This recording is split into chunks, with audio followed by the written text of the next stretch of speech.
90% traders market में breakout और breakdown को ट्रेड करके काफी अच्छा पैसा बना रहे हैं। तो क्या होता है ब्रेकआउट और ब्रेकडाउन और क्यों ये इतना ज्यादा इंपॉर्टेंट होते हैं? Hello guys, welcome back to my channel trading bugs. I hope आप सब अच्छे होंगे। आज की इस वीडियो में हम बात करने वाले ब्रेकआउट और ब्रेकडाउन के बारे में और इसके पीछे की साइकोलॉजी क्या होती है उसको भी समझेंगे। इसके साथ ही हम सपोर्ट और रेजिस्टेंस की फ्लिपिंग साइकोलॉजी को समझेंगे और स्ट्रॉन्ग ब्रेकआउट्स क्या होते हैं उसको भी देखेंगे। सब कुछ विद एग्जांपल्स डिस्कस करेंगे ताकि एक बिगिनर को भी सारी चीजें अच्छे से समझ में आए। तो वीडियो का एंड तक जरूर देखना और अगर कोई भी टॉपिक से रिलेटेड डाउट होता है तो कमेंट सेक्शन में जरूर बताना। इसको देखने से पहले अगर आपने पुरानी सपोर्ट और रेजिस्टेंस की वीडियोस नहीं देखी है तो वो जरूर देख लेना।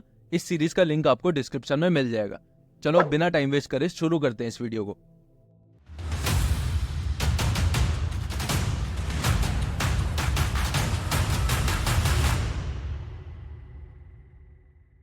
सबसे पहले समझते हैं ब्रेकआउट क्या होता है। जब किसी स्टॉक में बायर्स अच्छी स्ट्रेंथ के साथ किसी मेजर रेजिस्टेंस को तोड़ देते हैं उसको हम ब्रेकआउट कहते हैं।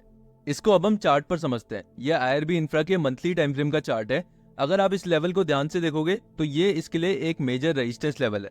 प्राइस जैसे ही इस लेवल पे आया यहाँ से हमें अच्छा खासा फॉल नीचे की तरफ को देखने को मिला। अगेन प्राइस इस लेवल पे आया, एक अच्छी कंसोलिडेशन करी, देन अगेन नीचे की तरफ को एक अच्छा खासा डाउनफॉल आया। फिर से प्राइस इस लेवल पे आया, फिर हमें नीचे की तरफ को एक डाउनफॉल देखने को मिला। अगेन प्राइस इस लेवल पे आया और उसके बाद थोड़ा सा नीचे की तरफ को हमें डाउन मूव फिर से देखने को मिला। तो अब ये हमारे लिए क्या हो गया, ये हमारे लिए हो गया मेजर रेजिस्टेंस लेवल।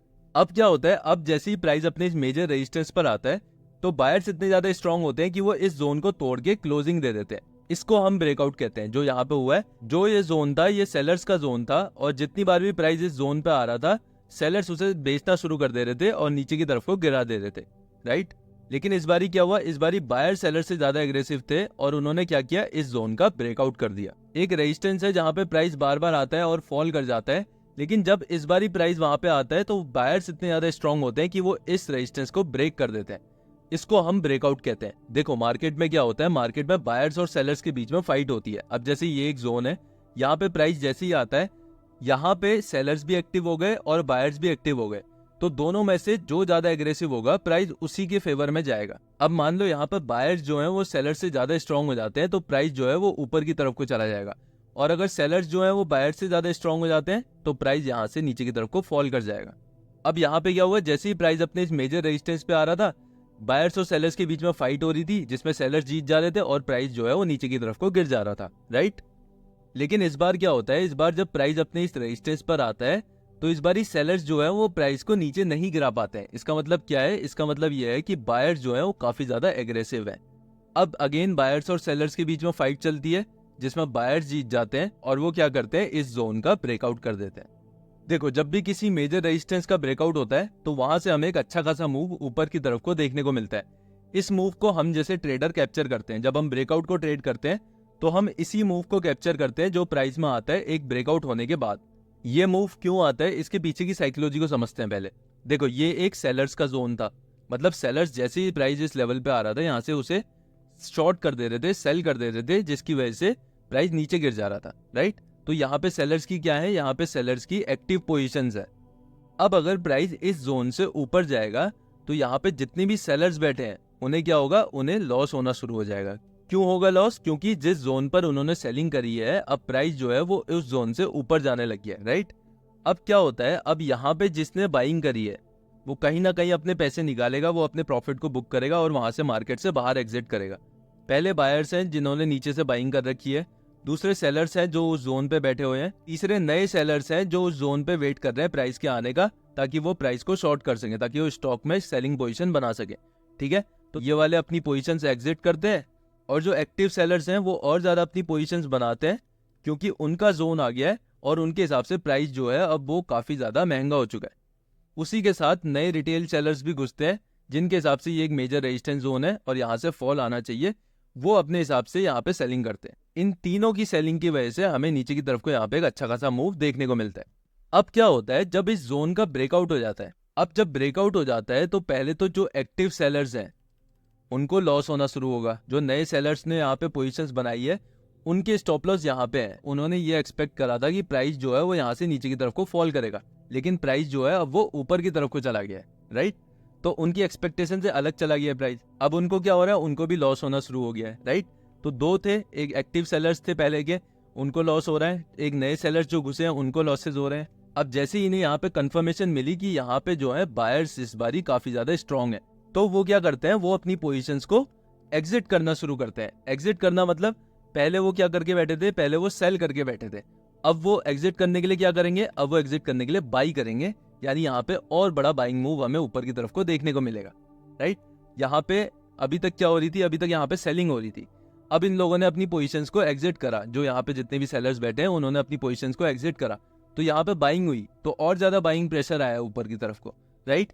इसके साथ ही यहाँ पे नए बायर्स घुसे जिनके हिसाब से यहाँ पे ब्रेकआउट हो रहा है या मेजर रेजिस्टेंस टूट रहा है। इसके साथ ही यहाँ पे बड़े बायर्स घुसते हैं जिन्होंने इस सेलर्स के जोन का ब्रेकआउट करा है, ठीक है, जिसकी वजह से काफी अच्छा बाइंग प्रेशर हमें ऊपर की तरफ को देखने को मिलता है।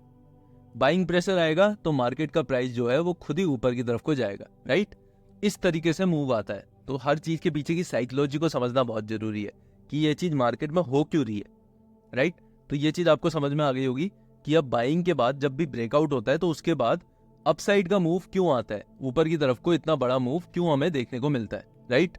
जो पूरी ब्रेकआउट की ट्रेडिंग स्ट्रेटेजी है वो मैं अपनी अगली वीडियो में शेयर करूंगा, जिसको मैं खुद पर्सनली ट्रेड करता हूं, ठीक है। अभी खाली हमें इसके साइकोलॉजी को समझना है, अभी खाली हमें ये समझना है कि भाई ब्रेकआउट होता है तो ब्रेकआउट के बाद मूव क्यों आता है। अगर तुम्हें ये चीज समझ में आने लग गई कि बायर्स और सेलर्स इस टाइम पे मार्केट में क्या कर रहे हैं, तो तुम्हें खुद ही सारी ट्रेडिंग समझ में आ जाएगी, क्योंकि ट्रेडिंग जो है वो 80% साइकोलॉजी का गेम है, 80 to 90% उसमें सिर्फ साइकोलॉजी होती है। अब समझते हैं ब्रेकडाउन क्या होता है। जब किसी स्टॉक में सेलर्स अच्छी स्ट्रेंथ के साथ किसी मेजर सपोर्ट को ही तोड़ के क्लोज कर देते हैं, इसको हम कहते हैं ब्रेकडाउन। इसको अब हम चार्ट पर समझते हैं। ये यूपीएल के डेली टाइम फ्रेम का चार्ट है। अगर हम इस जोन को ध्यान से देखेंगे तो यहाँ पे प्राइस आया और ऊपर की तरफ को रैली कर दी, दोबारा प्राइस इस लेवल पे आया, बायर्स घुसे और प्राइस को ऊपर ले गए, तीसरी बार फिर प्राइस इस लेवल पर आया और एक अच्छी कंसोलिडेशन के बाद हमें ऊपर का अच्छा खासा मूव देखने को मिला। तो अब ये लेवल क्या बन गया है, ये लेवल बन गया है हमारे लिए एक मेजर सपोर्ट लेवल। क्यों? क्योंकि यहाँ पे बायर्स बैठे हुए हैं। अब इस बारी क्या होता है, जैसे ही प्राइस अपने मेजर सपोर्ट जोन पर आता है तो सेलर्स इतने ज्यादा एग्रेसिव होते हैं कि वो इस मेजर सपोर्ट जोन को तोड़कर नीचे की तरफ को क्लोज कर देते हैं। इसको हम ब्रेकडाउन कहते हैं। इसका मतलब है अभी तक प्राइस में बायर्स इतने ज्यादा एग्रेसिव थे कि जितनी बार भी प्राइस इस जोन पर आ रहा था तो बायर्स प्राइस को ऊपर की तरफ को ले आ रहे थे, इतने ज्यादा स्ट्रॉन्ग बायर्स इस लेवल पे थे। लेकिन इस बारी क्या होता है, इस बारी सेलर्स बायर्स से ज्यादा स्ट्रॉन्ग थे और उन्होंने क्या किया, इस जोन के नीचे लाके मार्केट को क्लोज कर दिया। अब यूजुअली क्या होता है, जब भी किसी मेजर सपोर्ट का ब्रेकडाउन होता है तो वहां से हमें एक अच्छा खासा नीचे का मूव देखने को मिलता है, और जब भी हम ब्रेकडाउन ट्रेड करते हैं तो हम इसी मूव को कैप्चर करते हैं। ब्रेकडाउन के बाद नीचे की तरफ को डाउन मूव क्यों आता है, इसकी साइकोलॉजी को पहले हम समझते हैं। देखो, सेम साइकोलॉजी होती है जैसी ब्रेकआउट की होती है, बट हर चीज को लॉजिक के हिसाब से समझना बहुत जरूरी है। देखो, ये जोन क्या था, ये जोन जो है ये बायर्स का जोन था, तो मतलब क्या है, यहाँ पे क्या है, यहाँ पे बायर्स की एक्टिव पोजीशंस है। अब क्या होता है, अब प्राइस जैसे ही अपने मेजर सपोर्ट पर आता है तो यहाँ पे नए बायर्स भी एंटर होते हैं, ठीक है। उसके साथ ही जो पुराने बायर्स होते हैं वो भी डिफेंड करने के लिए यहाँ पे बाइंग करते हैं, क्योंकि उनके हिसाब से जो अब स्टॉक है वो काफी ज्यादा सस्ता हो चुका है। क्यों? क्योंकि ये एक डिमांड जोन है, राइट। देखो, अब क्या होगा, अब अगर प्राइस इस लेवल से नीचे जाता है तो यहाँ पे जितने भी बायर्स बैठे हैं उनको लॉस होना शुरू हो जाएगा, राइट। इस चीज को डिफेंड करने के लिए यहाँ पे क्या होगी, बायर्स और सेलर्स के बीच में फाइट होगी, जिसमें अगर बायर्स जीत जाते हैं तो सेलर्स को अपनी पोजीशंस काटनी पड़ेंगी, और अगर सेलर्स जीत जाते हैं तो बायर्स को अपनी पोजीशंस काटनी पड़ेंगी। यहाँ पे क्या हुआ, यहाँ पे इस बारी सेलर्स काफी ज्यादा स्ट्रॉन्ग थे, सेलर्स ने इस जोन को ब्रेक डाउन करके नीचे की तरफ को क्लोज कर दिया। तो यहाँ पे कौन अपनी पोजीशंस एग्जिट करेगा, यहाँ पे बायर्स अपनी पोजीशंस को एग्जिट करेंगे। यानी अभी तक वो बाइंग करके बैठे थे, अब वो उसे एग्जिट करने के लिए क्या करेंगे, वो उसे सेल करेंगे। इसके साथ ही बड़े सेलर्स जो यहाँ पे पहले से ही बैठे हुए हैं वो और ज्यादा पोजीशंस ऐड करेंगे, और यहाँ पे ब्रेकडाउन होते ही नए हम जैसे सेलर्स भी घुसेंगे, जिसकी वजह से यहाँ पे एक अच्छा खासा सेलिंग प्रेशर क्रिएट होगा और मार्केट जो है वो नीचे की तरफ को एक अच्छा डाउन मूव देगा। तो ये होती है साइकोलॉजी कि ब्रेकडाउन के बाद नीचे की तरफ को अच्छा खासा मूव क्यों आता है। आई होप आपको ब्रेकआउट और ब्रेकडाउन काफी अच्छी से क्लियर हो गया होगा। मैंने बहुत इजी वे में इसको समझाने की कोशिश करी है, तो अगर आपको नहीं समझ में आता है तो वीडियो को एक बार दोबारा देखना, और अगर तब भी समझ नहीं आता है तो मुझे कमेंट करके अपने डाउट्स पूछ लेना। अब हम समझते हैं फ्लिपिंग साइकोलॉजी क्या होती है। जब भी किसी मेजर रेजिस्टेंस का ब्रेकआउट होता है तो अब यहाँ पे क्या है, यहाँ पे सारे सेलर्स जो है वो बाहर निकल चुके हैं, इन सेलर्स ने अपनी पोजीशंस को एग्जिट कर दिया है।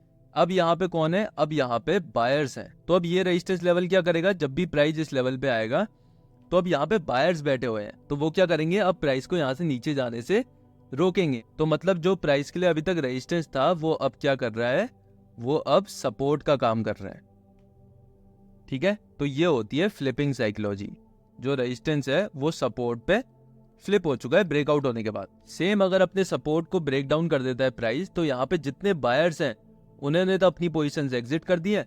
तो यहाँ पे अब कौन बचे, अब यहाँ पे सेलर्स बचे जो कि नहीं चाहेंगे प्राइस इस लेवल से अब ऊपर जाए। तो अब ये लेवल जो था ये क्या था, ये एक सपोर्ट लेवल था। ये अब प्राइस के लिए क्या करेगा, ये अब प्राइस के लिए रेजिस्टेंस का काम करेगा। मतलब जो सेलर्स होंगे वो प्राइस को इस जोन से ऊपर नहीं जाने देंगे, क्योंकि अगर प्राइस इस लेवल से ऊपर जाता है तो सेलर्स को लॉस होना शुरू हो जाएगा। इसीलिए अब जो ये प्राइस जो पहले सपोर्ट था वो अब रेजिस्टेंस की तरह काम करेगा। देखो सेम चीज यहाँ पे हुई, ये अच्छा खासा सपोर्ट था, इसका जैसे ही ब्रेकडाउन हुआ नीचे की तरफ को, तो यहाँ पे जितने भी बायर्स थे उन्होंने अपनी पोजीशंस को एग्जिट कर दिया। तो अब यहाँ पे कौन है, अब यहाँ पे सेलर्स है। अब ये वाला जो जोन है जो सपोर्ट का काम कर रहा था पहले प्राइस के लिए, वो अब रेजिस्टेंस का काम करेगा। इस चीज को देखो, यहाँ पे प्राइस इसके ऊपर नहीं आया, जितनी बार भी प्राइस इसके ऊपर जाने की कोशिश कर रहा था सेलर्स आ जा रहे थे और प्राइस को नीचे की तरफ को दोबारा सेलर्स ने गिरा दिया। सपोर्ट और रेजिस्टेंस की फ्लिपिंग साइकोलॉजी हमसे क्या कहती है, अगर कोई रेजिस्टेंस है और उसका ब्रेकआउट होता है तो वो अब हमारे लिए सपोर्ट का काम करेगा, और जो सपोर्ट है अगर उसका ब्रेकडाउन होता है तो वो हमारे लिए रेजिस्टेंस का काम करेगा। सिंपल सी चीज है, लेकिन ब्रेकआउट और ब्रेकडाउन ट्रेड करते टाइम काफी ज्यादा काम आती है। अब समझते हैं मार्केट में स्ट्रॉन्ग ब्रेकआउट्स को कैसे आइडेंटिफाई करते हैं। देखो मार्केट में दो तरीके के ब्रेकआउट होते हैं। एक होता है स्ट्रॉन्ग ब्रेकआउट जिसमें हमें बायर्स की स्ट्रेंथ दिख रही होती है कि बायर्स या सेलर्स काफी ज्यादा एग्रेसिव है। एक होता है वीक ब्रेकआउट जिसमें हमें लगता है कि ये साइड से बायर्स को खाली ट्रैप करने के लिए ब्रेकआउट दिया गया है और यहाँ से दोबारा से प्राइस जो बड़े प्लेयर हैं वो प्राइस को नीचे की तरफ को फॉल करा के सबका लॉसेस करवा देंगे। अब हम ब्रेकआउट ब्रेकडाउन के कुछ और एग्जांपल्स देखते हैं और ये डिस्कस करेंगे कि ये ब्रेकआउट स्ट्रॉन्ग था या फिर काफी वीक था। ये हमारे सामने बीपीसीएल के डेली टाइम फ्रेम का चार्ट है। अगर हम इसके मेजर रेजिस्टेंस को मार्क करते हैं तो ये वाला जो जोन है, यहाँ से बार बार प्राइस में एक अच्छा खासा फॉल हमें नीचे की तरफ को देखने को मिला। अब प्राइस क्या कर रहा है, अब दोबारा से प्राइस इसको अप्रोच कर रहा है, इस जोन के अंदर प्राइस एंटर कर रहा है। तो अब यहाँ पे हमें ये देखना जरूरी है कि यहाँ पे बायर्स ज्यादा एग्रेसिव होते हैं या फिर सेलर्स। बायर्स अगर ज्यादा एग्रेसिव हो गए तो इस जोन का ब्रेकआउट कर देंगे, और सेलर्स अगर ज्यादा एग्रेसिव हो गए तो यहाँ से नीचे की तरफ को फिर से फॉल आ जाएगा। अब क्या होता है, जैसे ही प्राइस अपनी जोन पर आता है तो बायर्स ज्यादा एग्रेसिव हो जाते हैं और इसके ऊपर जाके क्लोजिंग दे देते हैं। यानी यहाँ पे क्या हो गया, यहाँ पे इस रेजिस्टेंस का ब्रेकआउट हो गया। अगर एक स्ट्रॉन्ग कैंडल के साथ ब्रेकआउट वहां पे हमें देखने को मिल रहा है, तब जाके हम कहेंगे कि वो ब्रेकआउट जो है वो एक स्ट्रॉन्ग ब्रेकआउट है। बाकी इसके साथ 4-5 रूल्स और होते हैं जिसको मैं फॉलो करता हूँ ताकि मैं एक स्ट्रॉन्ग ब्रेकआउट यानी हाई कंफर्मेशन वाले ब्रेकआउट को आइडेंटिफाई कर सकूं। तो इसके ऊपर अगर तुम्हें वीडियो चाहिए तो मुझे कमेंट सेक्शन में बता देना, मैं इसके ऊपर जल्द से जल्द वीडियो ले आऊंगा। अगर एक मेजर रेजिस्टेंस का ब्रेकआउट होता है फुल बॉडी कैंडल के साथ, ये ज्यादा स्ट्रॉन्ग है, या फिर एक मेजर रेजिस्टेंस का ब्रेकआउट होता है एक ऐसी कैंडल के साथ जिसकी विक काफी बड़ी है, ये ज्यादा स्ट्रॉन्ग है। ऑब्वियसली पहला वाला जो ब्रेकआउट है वो ज्यादा स्ट्रॉन्ग ब्रेकआउट है। क्यों कह रहा हूं मैं ऐसा, क्योंकि देखो फुल बॉडी कैंडल से अगर ब्रेकआउट हो रहा है तो वो हमें क्या बताती है कि बायर्स जो है वो इतने ज्यादा एग्रेसिव थे कि सेलर्स प्राइस को थोड़ा सा भी नीचे नहीं ले आ पाए। इसकी वजह से सेलर्स को ज्यादा पैनिक आएगा और वो जल्दी अपनी पोजीशंस को एग्जिट करेंगे। वहीं सेकंड वाले ब्रेकआउट पे अगर हमें एक ऐसी कैंडल देखने को मिलती है जिसकी विक काफी बड़ी है, तो ये हमें क्या बता रही है कि बायर्स प्राइस को ऊपर ले तो गए, लेकिन ऊपर से सेलर्स आ गए फिर से और प्राइस को नीचे लाके क्लोज कर दिया। तो बायर्स स्ट्रॉन्ग है, उन्होंने ब्रेकआउट कर तो दिया, लेकिन अभी भी सेलर्स जो हैं वो पैनिक में नहीं है। जैसे पिछले वाले में पैनिक में आ रहे थे, वो बायर्स की स्ट्रेंथ को देखा उन्होंने और वो एक पैनिक में आए कि बायर्स जो है काफी ज्यादा एग्रेसिव है, हम तो प्राइस को थोड़ा सा भी नीचे नहीं ले आ पा रहे। तो ये चीज हमें क्या शो करता है, ये चीज हमें शो करता है कि अभी भी मार्केट में सेलर्स जो हैं वो एक्टिव है, सेलर्स जो हैं अभी भी कोशिश कर रहे हैं, उन्हें अभी डर नहीं लग रहा है, राइट। उन्हें डर लगना बहुत ज्यादा जरूरी है, तभी वो अपनी पोजीशंस को काटेंगे और ऊपर की तरफ को मूव आएगा। इसीलिए ये वाला जो ब्रेकआउट होता है ये वीक ब्रेकआउट होता है। इस एग्जांपल में आप लोग मुझे देख के बताओ कि ये ब्रेकआउट जो है वो स्ट्रॉन्ग ब्रेकआउट है या फिर वीक ब्रेकआउट है। देखो यहाँ पे ब्रेकआउट कैंडल जो बनी है उसकी विक काफी ज्यादा बड़ी है, राइट। इसका मतलब क्या है, बायर्स प्राइस को ऊपर ले तो गए, लेकिन ऊपर से सेलर्स आ गए और बायर्स कुछ नहीं कर पाए, रिजेक्शन लेके बायर्स ने नीचे की तरफ को क्लोज कर दिया। मतलब सेलर्स जो है वो अभी भी पैनिक में नहीं है। यहाँ पे क्या हुआ, जैसे ये कैंडल बनी इसके बाद सेलर्स को और ज्यादा कॉन्फिडेंस आया कि बायर्स अभी भी स्ट्रेंथ में नहीं है, तो उन्होंने एक और बार ट्राई करा और उसके बाद उन्होंने नीचे की तरफ को प्राइस फॉल करवा दिया। इस तरीके से हम स्ट्रॉन्ग ब्रेकआउट्स और वीक ब्रेकआउट्स को आइडेंटिफाई करते हैं। अब एक और एग्जांपल देखते हैं। ये हमारे सामने मज़गांव डॉग का डेली टाइम फ्रेम का चार्ट है। हमें क्या देखने को मिलता है कि ये एक मेजर रेजिस्टेंस लेवल है जहां से प्राइस बार बार आके नीचे की तरफ को फॉल कर जाता है। अब जैसे ही प्राइस अपने इस जोन पर आया तो यहाँ पे बायर्स काफी ज्यादा एग्रेसिव हुए और एक बड़ी बाइंग कैंडल यहाँ पे बन गई। अब देखो यहाँ पे जो ब्रेकआउट हो रखा है वो किससे हुआ है, एक फुल बॉडी कैंडल से ब्रेकआउट हुआ है। मतलब ये हमें क्या दिखा रही है कि बायर्स जो है वो काफी ज्यादा एग्रेसिव है।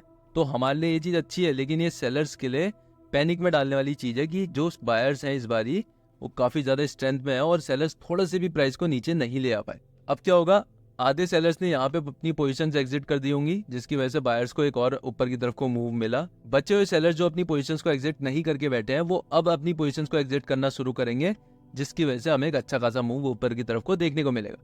तो ये क्या था, ये एक स्ट्रॉन्ग ब्रेकआउट था। यहाँ पे जो ब्रेकआउट हुआ है वो काफी ज्यादा स्ट्रॉन्ग है, जिसकी वजह से सेलर्स पैनिक में आएंगे और अपनी पोजीशंस को काटेंगे और हमें एक ऊपर की तरफ को अच्छा खासा मूव देखने को मिलेगा। इस तरह से हम स्ट्रॉन्ग ब्रेकआउट और वीक ब्रेकआउट को आइडेंटिफाई करते हैं। अब समझते हैं ब्रेकआउट और ब्रेकडाउन में एंट्री प्लान कैसे करी जाती है। देखो, ब्रेकआउट्स को ट्रेड करने के लिए हम 3 तरीके से एंट्री प्लान करते हैं। पहला जो होता है वो होता है एग्रेसिव एंट्री। एग्रेसिव एंट्री मतलब ये काफी ज्यादा रिस्की होती है और इसमें हम रनिंग कैंडल के अंदर ही अपनी पोजीशंस को बना लेते हैं।